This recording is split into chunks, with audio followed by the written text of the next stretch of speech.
దేవునికి స్తోత్రం. Hallelujah. Praise the lord, praise the lord, praise the lord.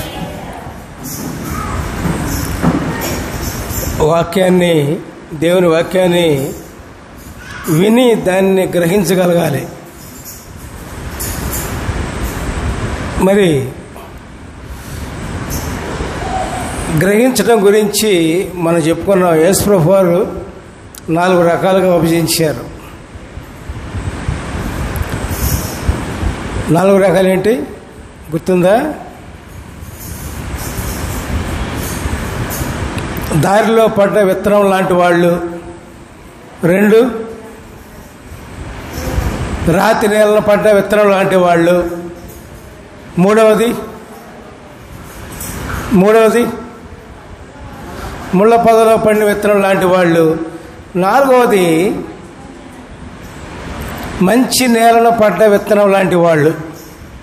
వీళ్ళు మాత్రమే 100 అంతలు, 60 అంతలు, 30 అంతలుగా ఫలిస్తారని యేసు ప్రభువు వారు చెప్తారు.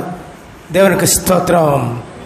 కాబట్టి పైన చెప్పుకున్న 3 రకాలైన విత్తనములు లాంటి మనుషులు వారు ఫలించలేరని దేవుడు యేసు ప్రభువు వారు చెప్తారు.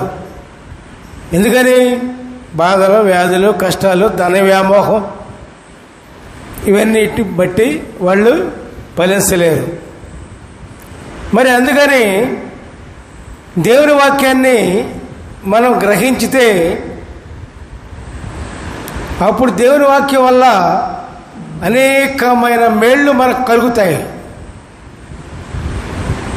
దేవుని వాక్యం కదండి, మనుషులది కాదుగా. నీ మాట, నా మాట, ఇంకోళ్ళ మాట, అటువంటి వాళ్ళ మాట, ఎట్లాంటి వాళ్ళ మాట కాదు. దేవుని మాట, దేవుని వాక్యం. దేవుని వాక్యం వల్ల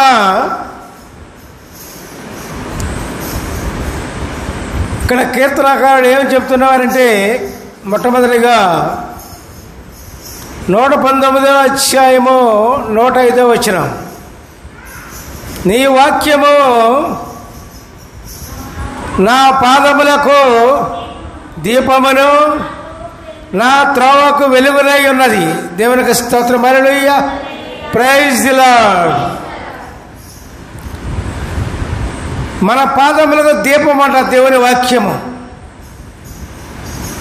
దేవుని వాక్యం ప్రకారం మనం జీవిస్తే సక్రమైన మార్గములో మన పాదాలు బయలుదేరుతాయి.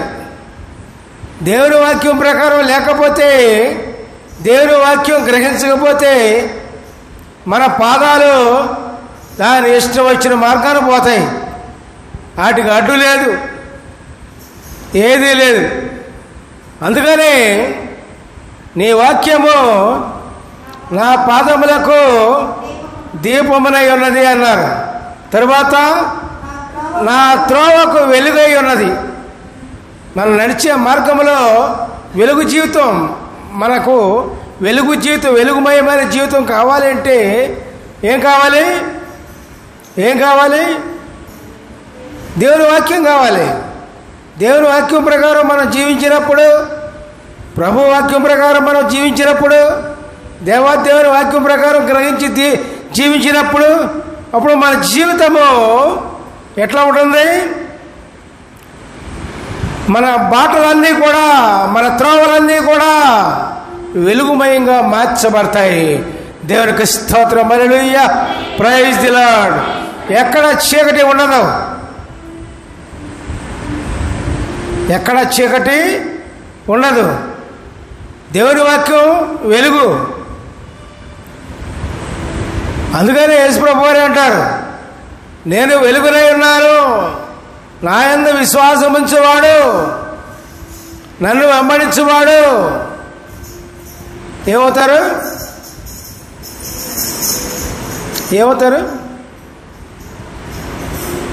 నా యందు విశ్వసించేవారు ఎన్నటికీ త్రోవ తప్పిపోడు అని అర్థం వచ్చేలాగా ఉంటుంది వాక్యం. దేవునికి స్తోత్రం. హల్లెలూయా. Praise the lord. కాబట్టి ప్రియులారా, దేవుని వాక్యము మన పాదములకు దీపమును నా త్రోవలకు వెలుగై ఉన్నది అని మరి దేవుడు కీర్తనకారుడు ద్వారా వివరిస్తూ ఉన్నాడు. దేవునికి స్తోత్రం. హల్లెలూయా. Praise the lord. నమ్ముతున్నారా మాటని? నమ్ముతున్న వాళ్ళు చేతులు పైకెత్తండి. దేవునికి స్తోత్రం. హల్లెలూయా. Praise the lord. మరి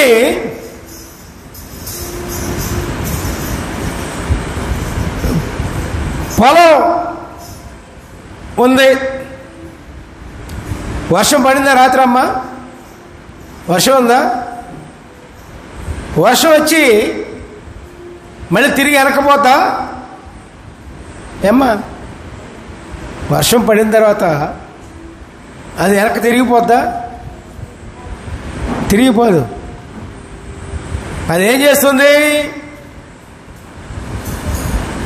భుజించు వానికి ఆహారమును కలుగుటకై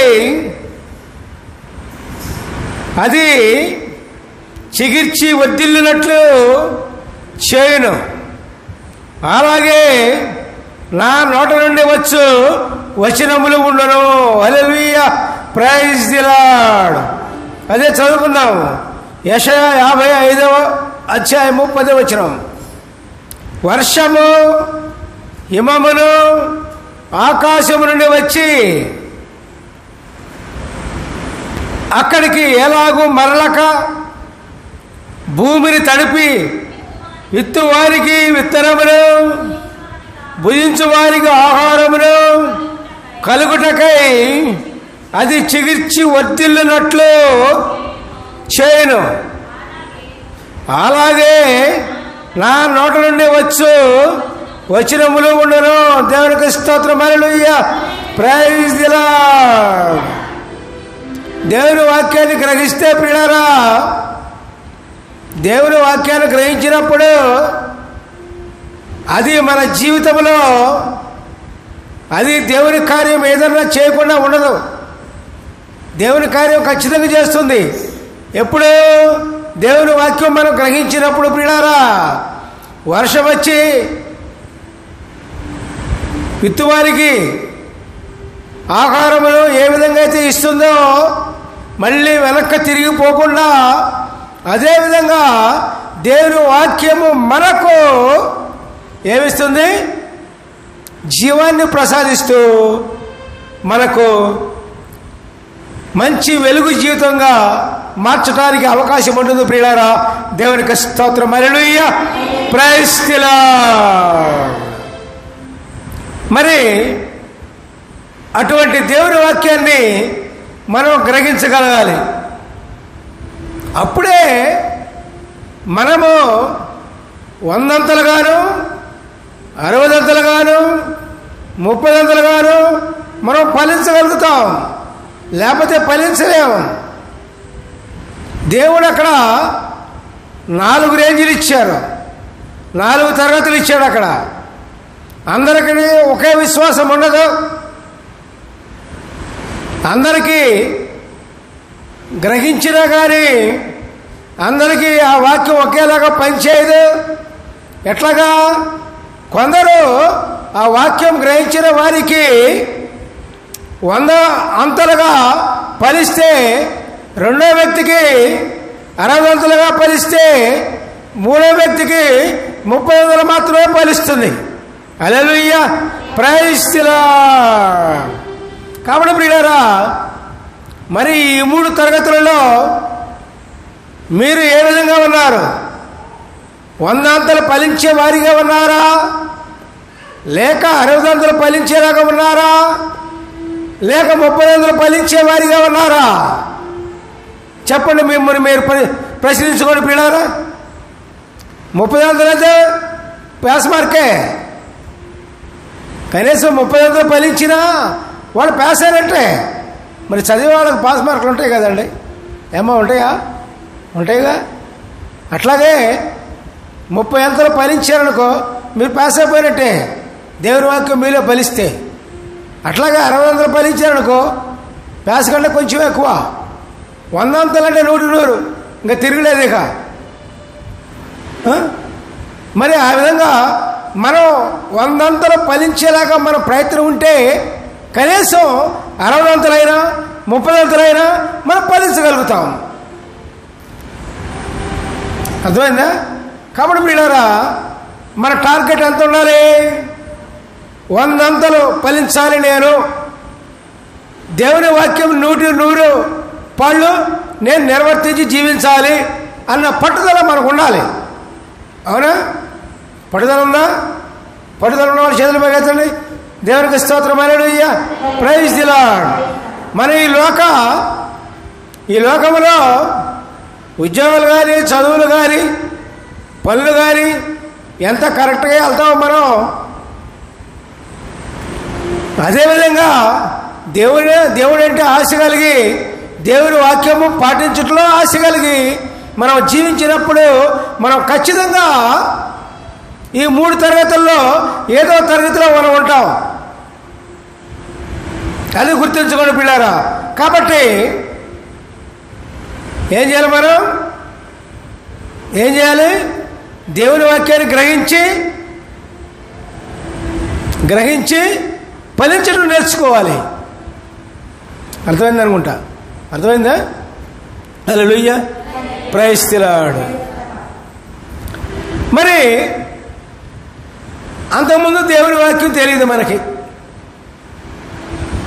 అనుకుందాం. మీకు అందరూ తెలుసులే, దేవుని వాక్యం తెలియదు అనుకుందాం అంతకుముందు. అప్పుడు మరి లోక శరీర సంబంధించిన కార్యాలంటే ఎంత సంతోషమో, ఎంత ఆనందమో. ఏం కార్యాలు అయ్యి? తాగటం కానీ, పేకాట కానీ, చెడ్డబళ్ళు కానీ, ఇవన్నీ కూడా శరీర కార్యాలు. ఇవంటే ఎంత ఆనందమో మనకి. కానీ అదే నువ్వు దేవుని వాక్యాన్ని గ్రహించగలిగితే ఈ చెడ్డ కార్యాలన్నీ కూడా నీకు అసహ్యం వేస్తుంది. హల్లెలూయా, ప్రైజ్ ది లార్డ్. ఇదే ఈ కార్యమా? ఈ తాగుబోతానమా?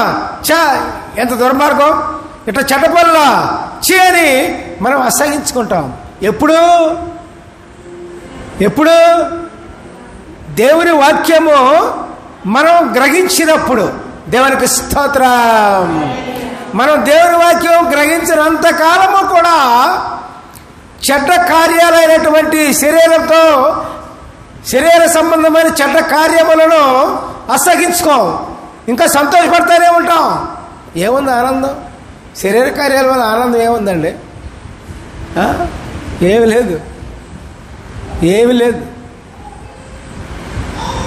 అప్పుడు మనం ఏం చేయాలి?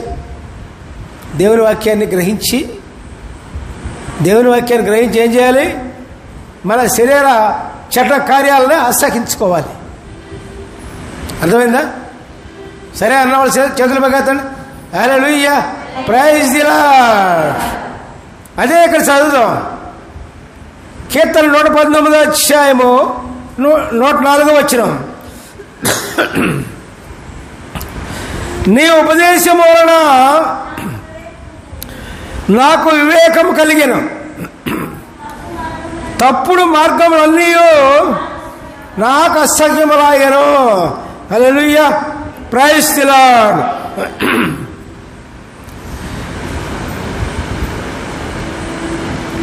దేవుని వాక్యము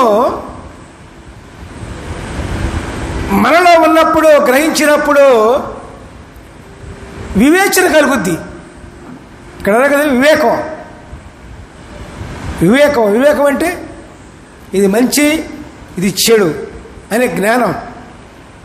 ఏది మంచి, ఏది చెడు, ఈ వాక్యాలను మీకు అర్థం కావాలి అనుకొని అంతే కూడా చెప్తున్నాం. మీకు మనసులో ఉంచుకోండి. వివేకం అంటే ఈ పని చేయొచ్చు, ఈ పని చేయకూడదు, ఈ పని చేయవచ్చు, ఈ పని చేయకూడదు. అన్ని కార్యములు చేయదగినవి కావు, అనే విచక్షణ జ్ఞానము మనకు వస్తుంది. ఎప్పుడు? దాన్నే వివేకం అంటారు. దేవుని వాక్యం మనం గ్రహించినప్పుడు ప్రభు వాక్యం మనం గ్రహించినప్పుడు మనకు ఏది మంచో ఏది చెడో మనకు వివేకం మనకు వస్తుంది. దేవుని వాక్యం గ్రహించలేదనుకో మనం ఆ వివేకం ఉండదు. చెడ్డదైనా మంచిదని వెళ్ళిపోతాం, చెడ్డ పనైనా మంచిదని వెళ్ళిపోతాం. ఎందుకంటే దేవుని వాక్యం నువ్వు గ్రహించలేదుగా, అందుకని నీలో వివేకం లేదు, నీలో వివేకం లేదు. అందుకని వెళ్ళిపోతావు, దూకుతావు, చెడ్డ కార్యంలో కానీ దూకిపోతావు, పరిగెత్తావు. అర్థమైందా? దేవునికి స్తోత్రం, హల్లెలూయా, ప్రైజ్ ది లార్డ్. అందుకే నీ ఉపదేశం వలన నాకు వివేకం కలిగను. అంటే దేవుని వాక్యం వల్ల మనకు వివేకం వస్తుంది. తప్పుడు మార్గములన్నీ నాకు అసహ్యములయ్యను. ఎప్పుడైతే దేవుని వాక్యం గ్రహించినప్పుడు వివేకం వస్తుంది, ఆ వివేకంతో మనకేం కలుగుతుంది? మన ఆలోచనలు కానీ ఏమైనా కానీ తప్పుడు మార్గములన్నీ కూడా అసహించుకొని వాటి జోలికి మనం పోము. దేవునికి స్తోత్రం, హల్లెలూయా, ప్రైజ్ ది లార్డ్. మీరు అందరూ కూడా ఆ స్థితికి రావాలి, నా కోరిక. సరేనా? సరేనండి. చేతులు తల ఊపండి, హల్లెలూయా, ప్రైజ్ ది లార్డ్. తర్వాత మనం అనేక మందికి కపటం అండి, తెలుసుగా మీకు? కపటం అండి మనం మనసులో ఉంచుకొని ఇతరులతో మాట్లాడేటప్పుడు ఇంకా వేరే విధంగా మాట్లాడతాం, కపటంగా మాట్లాడతాం. ఉన్న విషయం ఉన్నట్టుగా మాట్లాడం. మనం ఒకటి దాచుకొని ఇతరులకు చెప్పేటప్పుడు, ఇతరులతో పలికినప్పుడు, మాట్లాడినప్పుడు ఇంకా వేరే విధంగా చెప్పడం కపటం అంటారు. వాస్తవం చెప్పాలి, ఎవరికైనా వాస్తవం చెప్పాలి. వాస్తవం అంటే ఉన్నది ఉన్నట్లుగా చెప్పాలి.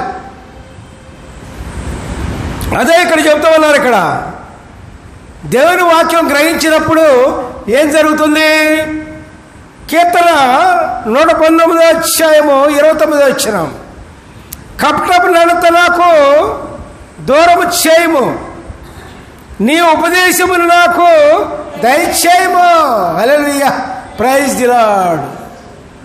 కపటపు నడత, కపటపు మాటలు మనకు దూరంగా ఉండాలి అంటే, దూరపరచబడాలి అంటే మనకేం కావాలి? మనకేం కావాలి? దేవుని వాక్యం మనకు కావాలి. దేవుని వాక్యం గ్రహించగలగాలి. దేవుని వాక్యం ఎప్పుడైతే గ్రహిస్తామో నీ కపటము నడత దూరం అయిపోతుంది. దేవునికి స్తోత్రం, హల్లెలూయా, ప్రైజ్ ది లార్డ్. కాబట్టి పిల్లరా, అది దేవునికి ఎంతో అసహ్యం కపటం అనేది. కపటపు నడత కానీ, కపటపు మాటలు కానీ, కపటపు క్రియలు కానీ, కపటపు అలవాట్లు కానీ ఉంటే దేవునికి ఎంతో అసహ్యం. పిల్లారా, వాస్తవం ఉండాలంతే. మన మనసులో ఏదైతే ఉందో అదే చెప్పగలగాలి ఎవరికైనా సరే. అర్థమైందా? హల్లెలూయా చెప్పండి, హల్లెలూయా, ప్రైజ్ ది లార్డ్. అందుకే ఇక్కడ సత్యాన్ని గ్రహించాలని కపటపు నడత నాకు దూరము చేయము, నీ ఉపదేశము నాకు దయచేయము. ఈ కపటపు నడత పోవాలి అంటే దేవుని వాక్యం మనకు కావాల్సిందే. దేవుని వాక్యం లేకపోతే మనలో ఉన్న కపటపు నడత కానీ, కపటపు మాటలు కానీ, కపటపు ప్రవర్తన కానీ అది నశించిపోదు, ఉంటుంది. ఎప్పుడు ఉంటుంది? దేవుని వాక్యం లేకపోతే, దేవుని వాక్యం నీవు గ్రహించకపోతే కపటంగా ప్రవర్తిస్తావు, కపటంగా మాట్లాడతావు, అంతా కపటంగానే చేస్తావు. అప్పుడే జీవితాలు నాశనం అయిపోయేది. దేవునికి స్తోత్రం, hallelujah, praise the lord, praise the lord. మరి పిల్లారా, అర్థమవుతుందిగా చెప్పింది? అర్థమవుతుంది కదమ్మా? మనసులో పెట్టుకోండి. మరి మనం ఎన్నో ఇబ్బందుల్లో ఉంటాం, సావు బతుకుల్లో ఉంటాం. మనకు నెమ్మది ఉండదు, బ్రతుకంతా భారం అయిపోతుంది. ఎంతో కష్టాల్లో, ఎన్నో కష్టాల్లో ఉంటాం. అనేకమైన కష్టాలు మనకి చుట్టుముడతాయి. మనకు నెమ్మది కావాలి. అటువంటి పరిస్థితుల్లో కూడా మనకు నెమ్మది కావాలి. నెమ్మది లేని వాళ్ళు చాలామంది ఉన్నారు కదా లోకంలో. నెమ్మది అయిన జీవితం లేని వాళ్ళు ఎంతోమంది ఉన్నారు. ఎందుకని? నెమ్మది కావాలి. ఎటువంటి పరిస్థితులైనా సరే, కష్టాల్లోనైనా సరే, నష్టాల్లోనైనా సరే, వ్యాధుల్లోనైనా సరే, బాధల్లోనైనా సరే, ఎటువంటి పరిస్థితులైనా సరే మనకేం కావాలి? మనకేం కావాలి? నెమ్మది కావాలి. ఆ నెమ్మది ఎట్లా వస్తుంది అన్నది చక్కగా వివరించారు ఇక్కడ. దేవునికి స్తోత్రం, హల్లెలూయా, ప్రైజ్ ది లార్డ్. కీర్తన 119 అధ్యాయము 50వ వచనం. నీ వాక్యము నన్ను బ్రతికించి ఉన్నది, నా బాధలో ఇదే నాకు నెమ్మది కలిగించున్నది. దేవునికి స్తోత్రం, హల్లెలూయా, ప్రైజ్ ది లార్డ్. చూశారండి, బాధల్లో కీర్తనకారికి అనుభవపరంగా చెప్తున్నాడు. ఇది ఎన్ని బాధలు వచ్చినాయో, ఎన్ని కష్టాలు వచ్చినాయో, ఎన్ని నష్టాలు వచ్చినాయో, బాధలో ఇరుక్కుపోయి ఉంటాడు. ఎన్నో బాధలు వచ్చినాయి కీర్తనకారుడికి. అయినా సరే అది ఏమంటున్నాడు? నీ వాక్యము నన్ను బ్రతికించున్నది. బాధల్లోనైనా, వ్యాధుల్లోనైనా, కష్టాల్లోనైనా, నష్టాలనైనా నీ వాక్యము నన్ను బ్రతికించి ఉన్నది. ఎందుకు అనగలుగుతున్నాడు ఆ మాట? దేవుని వాక్యము ఆయన గ్రహించాడు కనుక ఈ మాట వస్తుంది, లేకపోతే రాదు. మనకైనా మరి బాధల్లో ఉన్నా, వ్యాధుల్లో, కష్టాలు, నష్టాల్లో ఉన్నా మనకు నెమ్మది కావాలి అంటే దేవుని వాక్యం నీవు గ్రహించగలగాలి. నువ్వు గ్రహించకపోతే నీకు నెమ్మది లేదు. నీకు నెమ్మది లేదు. నెమ్మది ఎక్కడి నుంచి వస్తుంది? దేవుని వాక్యం వలన, ప్రభు వాక్యం వలన ఎటువంటి కష్ట పరిస్థితుల్లోనైనా సరే మనకు నెమ్మది కలుగుతుంది పిల్లారా. అదే చక్కగా చెప్పాడు పిల్లారా. దేవునికి స్తోత్రం, హల్లెలూయా, ప్రైజ్ ది లార్డ్. నీ వాక్యము నన్ను బ్రతికించి ఉన్నది, నా బాధలో ఇదే నాకు నెమ్మది కలిగించున్నది. దేవునికి స్తోత్రం, hallelujah, praise the lord, praise the lord. నువ్వు నిర్భయంగా ఉండాలంటే నువ్వు దేవుని వాక్యాన్ని నువ్వు గ్రహించగలగాలి. అప్పుడే నీకు ఆ దేవుని వాక్యం వలన నీకు నెమ్మది కలుగుతుంది పిల్లారా. నెమ్మదిగా ఉంటావు. నిండుకుండా తరగదు బెరగదు కదా, నిండుకుండలాగా ఉంటావు. ఎప్పుడు దేవుని వాక్యం గ్రహించి నీలో దేవుని వాక్యం ఉన్నప్పుడు, నువ్వు దేవుని వాక్యం నీలో గ్రహించినప్పుడు నువ్వు నిండుకున్నవే. నువ్వు నిండుకుండా తొలగదు బెరగదు అంటారు కమ్మా. అవుది ఖాళీకుండా ఊగుతూ ఉంటుంది. ఖాళీకుండా ఊగుతా నీళ్ళు అటు ఇటు కదులుతాయి. నిండుకుండా తొలగదు, అట్లా ఉండిపోద్ది. అట్లాగే నువ్వు నిండుకుండగా ఉండాలి అంటే, నెమ్మది కలిగి ఉండాలంటే, ఎటువంటి పరిస్థితులైనా సరే, ఎటువంటి కష్ట పరిస్థితులైనా సరే నెమ్మది కలిగి ఉండాలంటే నీకు దేవుని వాక్యం నువ్వు గ్రహించగలగాలి. దేవునికి స్తోత్రం, హల్లెలూయా, ప్రైజ్ ది లార్డ్. నీ వాక్యం నన్ను బ్రతికించి ఉన్నది, నా బాధలో ఇదే నాకు నెమ్మది కలిగించున్నది. హల్లెలూయా, ప్రైజ్ ది లార్డ్. చూశారండి ఎంత గొప్ప దేవుని వాక్యము. దేవునికి స్తోత్రం, హల్లెలూయా, ప్రైజ్ ది లార్డ్. మరి వ్యసనాలు ఉంటాయి. వ్యసనాలండి తెలుసుగా? వ్యసనాలండి, వ్యసనం. పేకటాడికి పేకాట వ్యసనం, తాగేవాళ్ళకి తాగుబోతు వ్యసనం, దొంగతనం చేసేవాడు దొంగతనం వ్యసనం. ఇట్లాంటి శరీర కార్యాలు దేవునికి ఇష్టం లేని కార్యాలన్నీ వ్యసనాలే, వ్యసనాలుగా మారిపోతాయి. అనేకమైన వ్యసనము కలిగినాను ఆ వ్యసనాల వల్ల ఏమైపోద్ది? ప్రాణాలు నీరు గారిపోతాయి. ఇప్పుడు తాగుతాడు రేత్రం పగళ్ళు ఏమైపోద్ది? జబ్బులు తగులుకుంటాయి, జబ్బులు వస్తాయి. ఆ జబ్బు ఈ జబ్బు ఈ జబ్బు ఆ జబ్బు అని అన్నీ వస్తాయి. ఉన్నది కాస్త అమ్ముకుంటావు. నువ్వు పని చేయటగా ఓపిక ఉండదు, దేనికి ఓపిక ఉండదు. చివరికి ఏమైపోద్ది? నీరు గారిపోతావు. నీ జీవితం నీరు గారిపోద్ది, నీ కుటుంబం నీరు గారిపోద్ది, నీ కుటుంబం చల్ల చెదిరైపోద్ది. ఆ విధంగా ఉంటుంది పిల్లారా. దేవునికి స్తోత్రం, హల్లెలూయా, ప్రైజ్ ది లార్డ్. అందుకని వ్యసనాల వల్ల ఎన్నో జబ్బులు ఇచ్చి మధ్యలోనే చనిపోయిన వాళ్ళు ఎంతోమంది ఉన్నారు. అదే ఇక్కడ చెబుతూ ఉన్నారు. కీర్తన 119వ అధ్యాయము 28వ వచనం, వ్యసనం వలన నా ప్రాణము నీరైపోయాను, నీ వాక్యం చేత నన్ను స్థిరపరచుము. హల్లెలూయా, ప్రైజ్ ది లార్డ్. వ్యసనాలు మానుకోవాలంటే అబ్బాయి నువ్వు మానుకోండి ఆడు మానుకోడు. నీలో ఏముండాలి?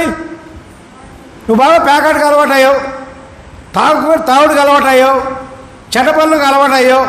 నీ వ్యసనాలే సరిపోయి ఈ మూటికి కూడా అయిపోయినప్పుడు అబ్బాయి నువ్వు తాగుడు మానరా అబ్బాయి,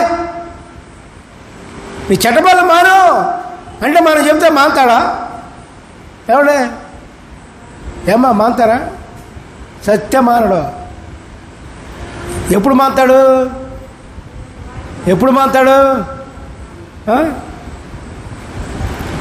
దేవుని అతను స్థిరపడాలంటే, మంచి జీవితంలో స్థిరపడాలంటే దేవుని వాక్యాన్ని గ్రహించగలగాలి. అర్థమైందా? దేవుని వాక్యము చేత నన్ను స్థిరపరచమంటున్నాడు కీర్తనకారుడు. అయ్యా నేను దేనికి కూడా స్థిరపరచబడలేను, ఈ వ్యసనాల వల్ల మరి నీరైపోతున్నాను నా ప్రాణం.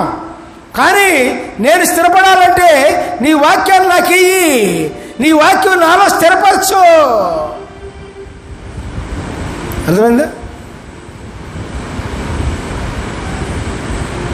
అందుకనే పిల్లరా ప్రాణము నీరైపోయాను రాయబడి ఉంది.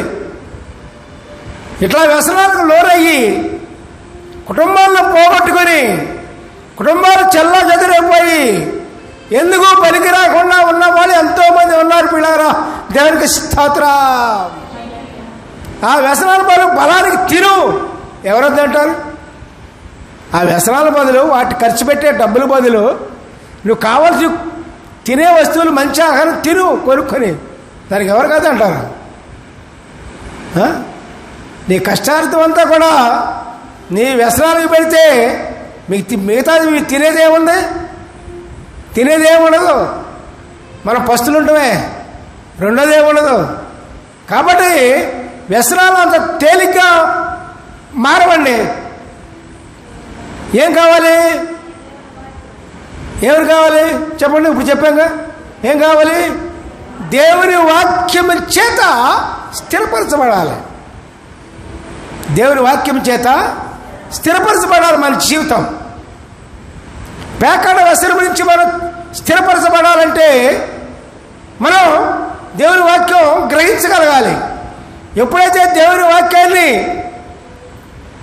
గ్రహిస్తామో అప్పుడు నీ వ్యసనాలన్నీ కూడా దూరం అయిపోతాయి. వ్యసనము వలన నా ప్రాణము నీరైపోయాను, నీ వాక్యం చేత నన్ను స్థిరపరచుమని ప్రాధేయపడుతున్నాడు కీర్తనకారుడు. అవును, ఆ విధమైన ఆలోచన మనకు ఉండాలి. అర్థమైందా? దేవునికి స్తోత్రం చేయండి. Hallelujah, praise the lord. ఇక ఆఖరిది